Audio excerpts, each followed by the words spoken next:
These are the fundamental and most important things you need to focus on when performing an exercise in order to just get results and be able to build quality muscle tissue. Now, flat out, the most important thing that you need to focus on is your level of intensity. Are you training till complete failure?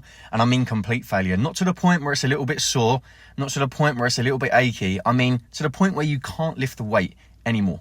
Because if you're not doing that, then all of the other points that I'm going to make are pointless. The next point is your form. So obviously you need to be performing the exercise in a correct way, or as good as you possibly can, so that you're actually isolating the muscle, not just training till complete failure and looking like an absolute donut while you're doing it. And in order to grow muscle, it doesn't mean that it needs to be absolutely perfect. There's always room for improvement, and you shouldn't be embarrassed for trying to do your best. But execution of the movement is going to play an important part. Another thing you want to focus on is time under tension. So how long are you actually spending on each rep? Sometimes you see people in the gym going really quick, doing really fast paced movements, and they almost look like they're doing a cardio movement. You have to control the weight, make each rep count, and spend time on that muscle.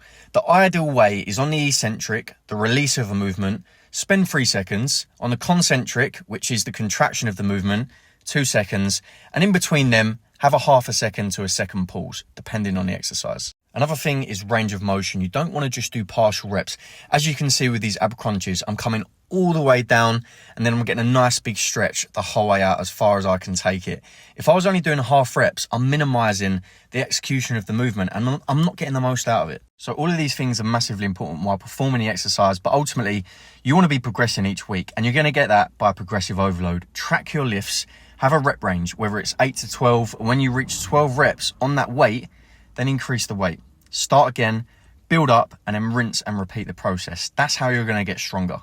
But you can also progressively overload by improving all the other variables I spoke about previously.